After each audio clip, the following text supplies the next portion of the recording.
Hello guys, and happy Transgender Visibility Day.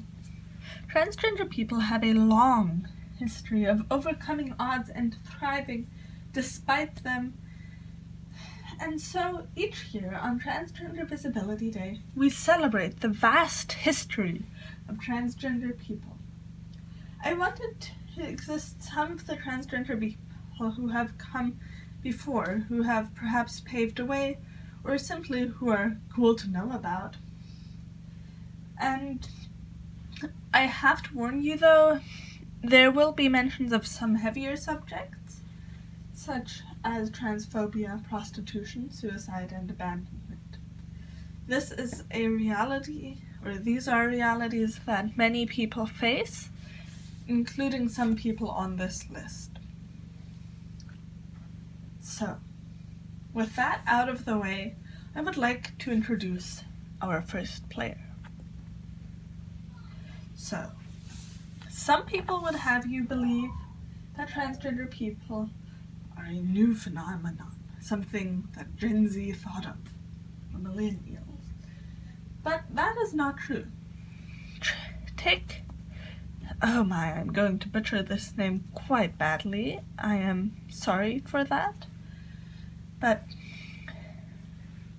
Chevalier d'Eon, they were born a man and spent the first half of their life living as one. They were a spy and a diplomat for King Louis XV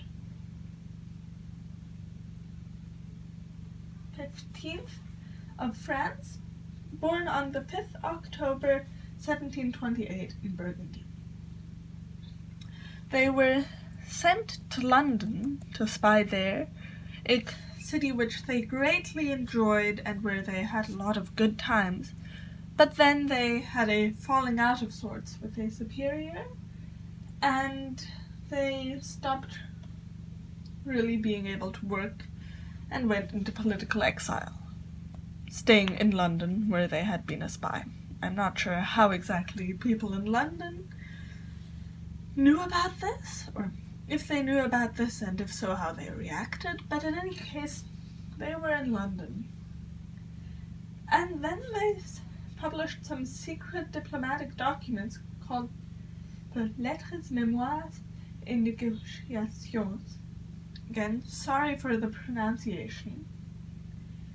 This was one of the most scandalous documents of the time, and took down from being known in diplomatic circles to a celebrity of sorts.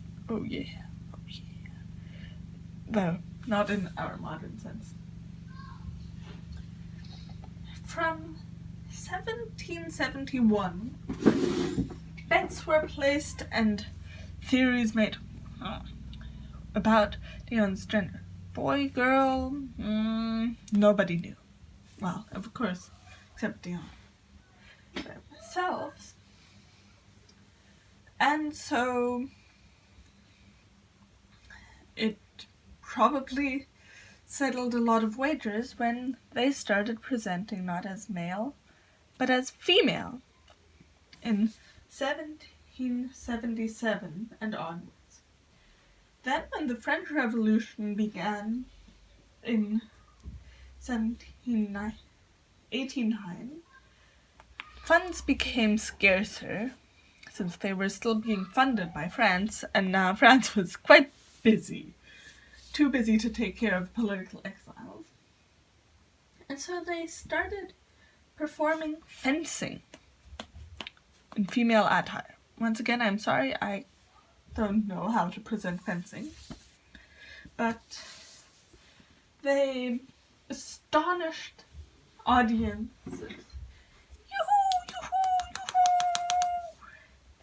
And furthered their celebrity.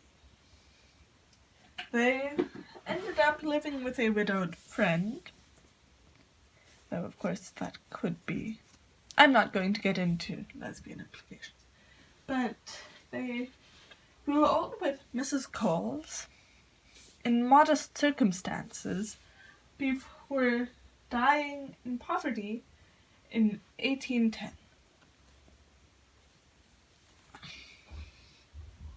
So you can read more about them at britishmuseum.org.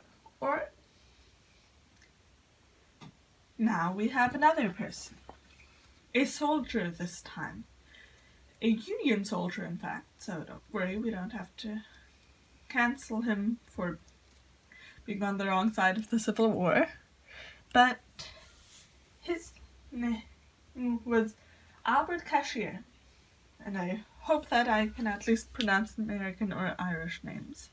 He was born on December 25th, 1843 in Ireland. Not much is known about his earlier life. I don't know. Because the only real way of finding out about that was interviewing him, and by the time anyone was interested, he already had quite strong dementia, and so we don't know a lot. But he must have moved to Illinois at some point, because on the 6th August 1862, he enlisted for the Illinois infantry. To be quite specific, he enlisted for the 95th Regiment, I think it's called, of the Illinois infantry.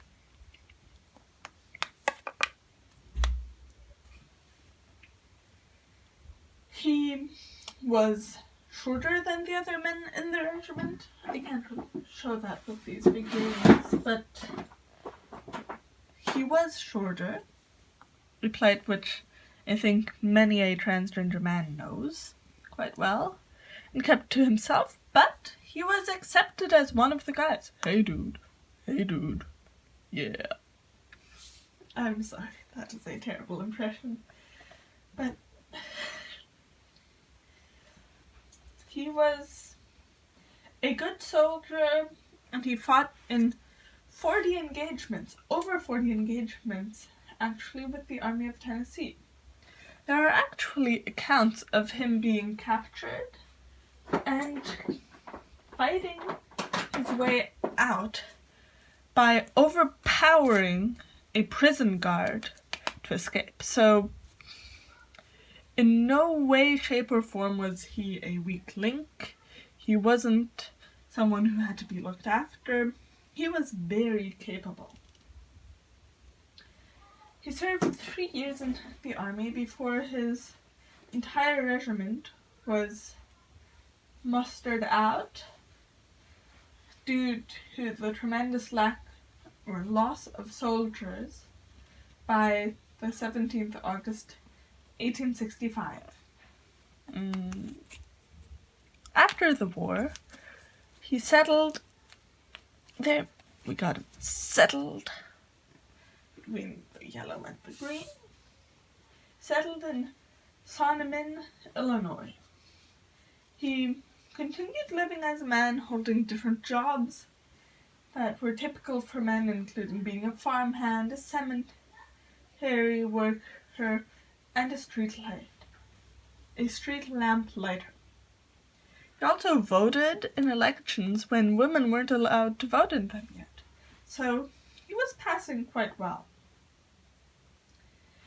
In November of 1910, he was hit by a car, though, which, aside from being a really, really bad thing, since he was, a soldier recovering and didn't exactly want to be driven over by a car, I'll take this bus.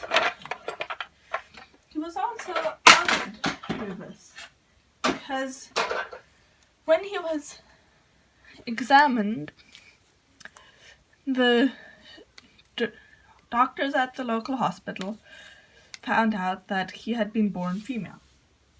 Now, these doctors were actually okay, and they kept this to themselves. They agreed that it was under confidentiality, and so he continued to live as a man in the Soldiers and Sailors home in Quincy, Illinois, where he recovered and till March of 1913.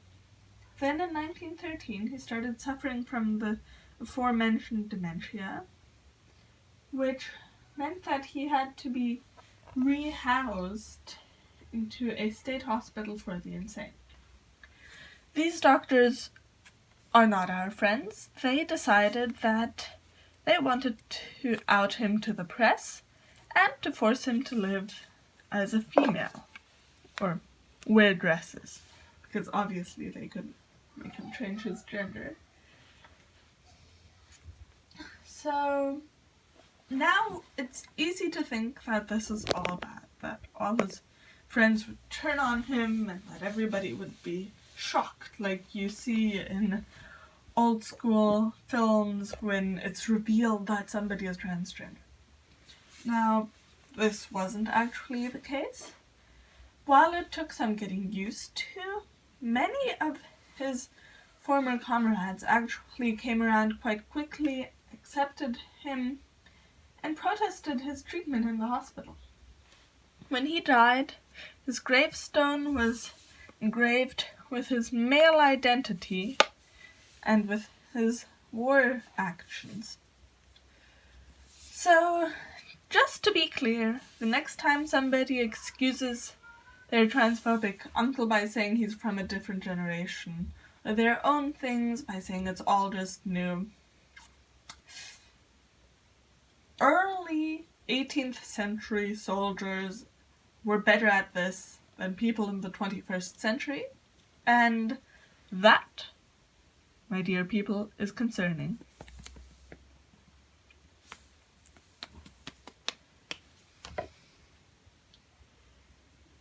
Now, here is a name that might sound familiar to some people who know a little bit about LGBTQ plus history. Sylvia Rivera. She was born on the 2nd July 1951. Of Puerto Rican and Venezuelan descent, he spent most of her life in New York City, where she was born and raised. Now, her father, her biological father, left the family quite early, and her mother killed herself when Sylvia was just 3. So that caused quite a lot of turmoil, and Sylvia's grandmother, the Venezuelan one, ended up taking care of her. Yeah. That is, until her 11th birthday was almost there, at which point her grandmother kicked her out for being so effeminate and wearing makeup since the 4th grade, that sort of thing. She was forced into child prostitution before she was taken in by a local community of drag queens who named her Sylvia.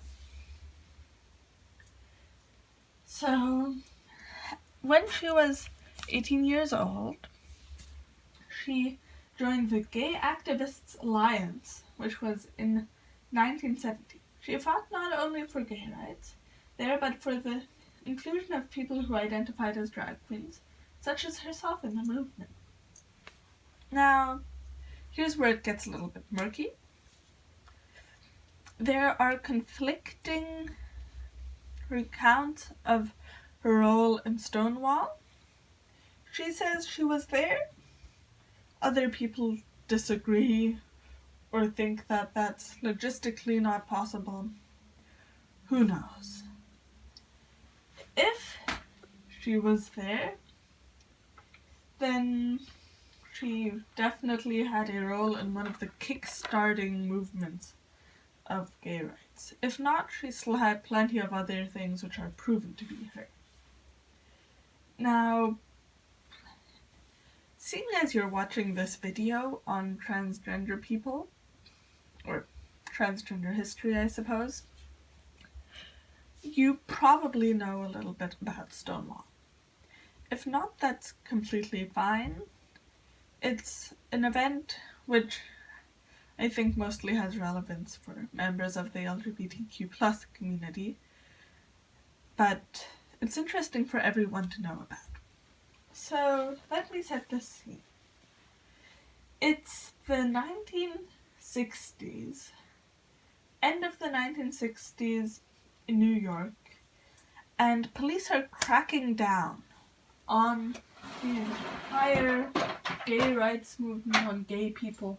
Well, not gay rights movement at the time yet, because, well, but on gay people who were finding refuge in these gay bars. So, the world's not a friendly place, so people look for their own places. I mean, we still have that. We still have pride. We still have gay-straight alliances.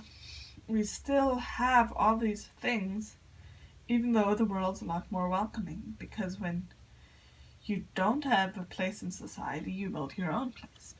Of course, conservatives aren't exactly pleased with this, and so there are lots and lots of police raids of gay bars.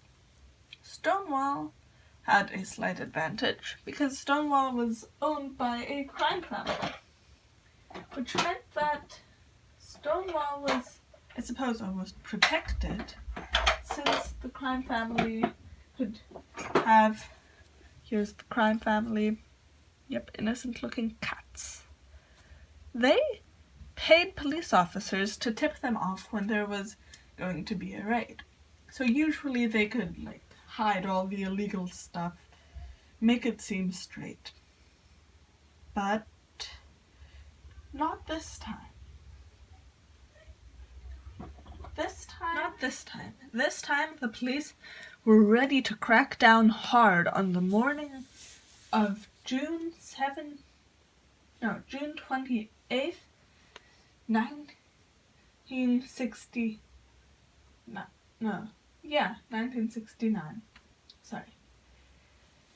The police cracked down real hard on the wrong day at the wrong bar because people started rioting. You know the good old saying, Stonewall was a riot. People were throwing things, lighting things on fire. It was crazy.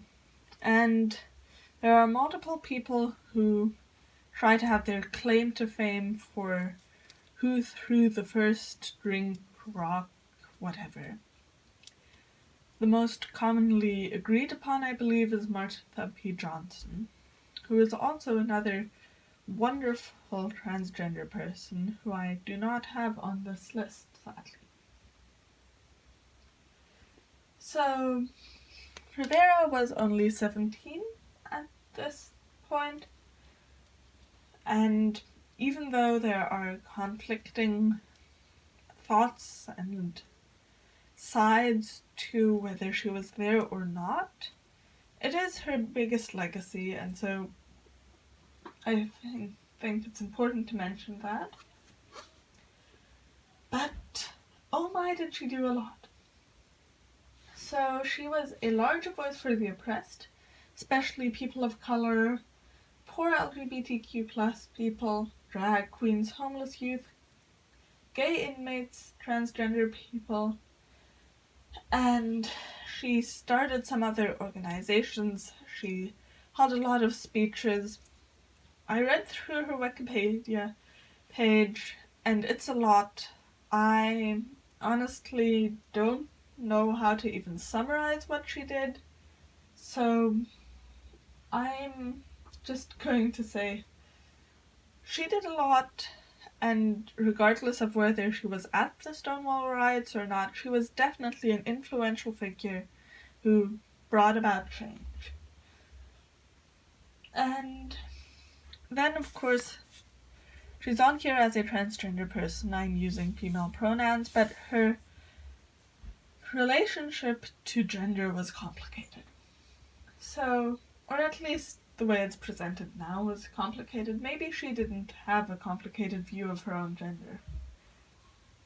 So, she used terms to describe herself that could be either male or female or neither or both, and she would refer to herself as a gay man, gay girl, drag queen, and other terms as well, not seeing any of those excluding each other, in which I think she's probably ahead of both her own time and ours.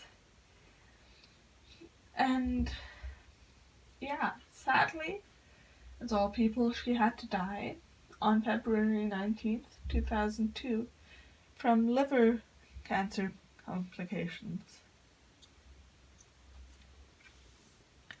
So we had to say goodbye to a great person today. Now we're going way back to the Roman Empire.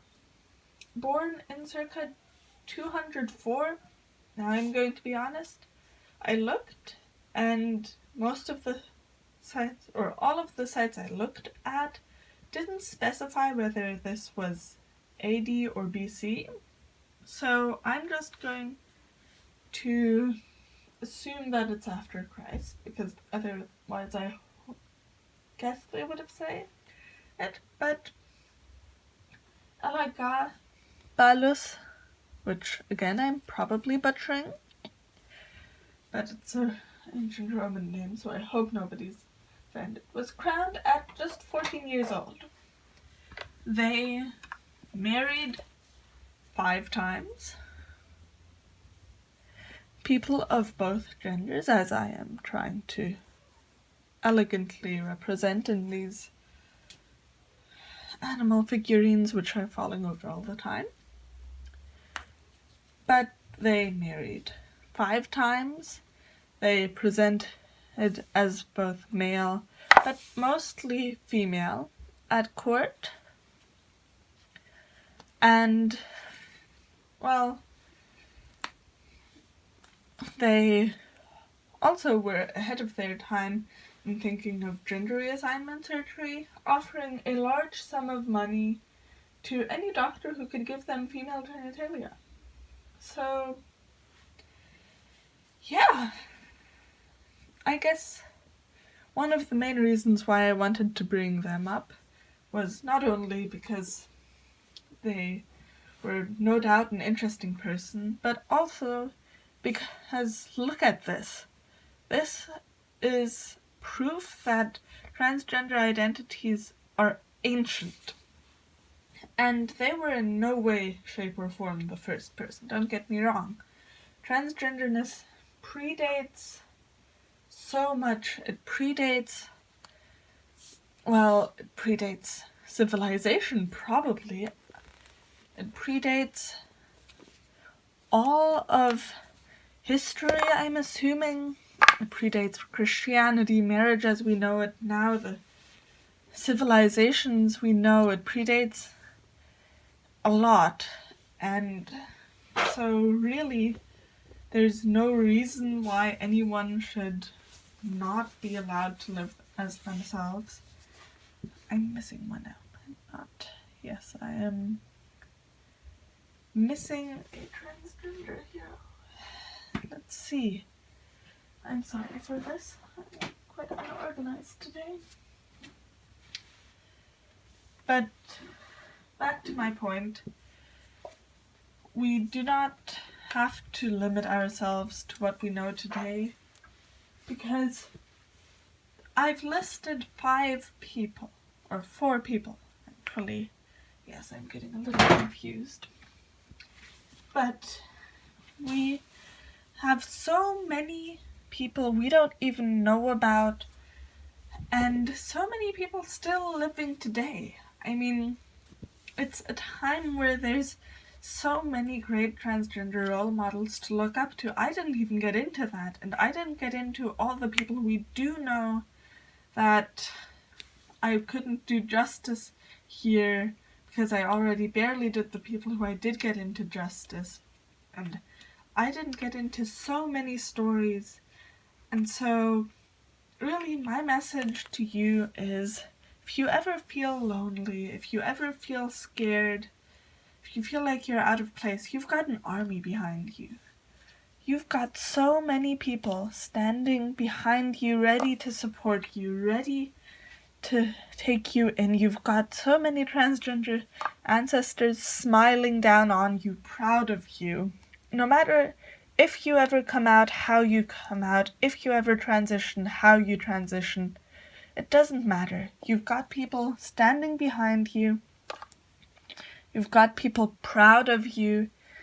And you've got ancestors who are so proud of how far you've come, even if it doesn't feel like anything at all. And so no matter what people say, you've got an army behind you, and they can't take that away. Happy Transgender Visibility Day. And I hope you found some peace.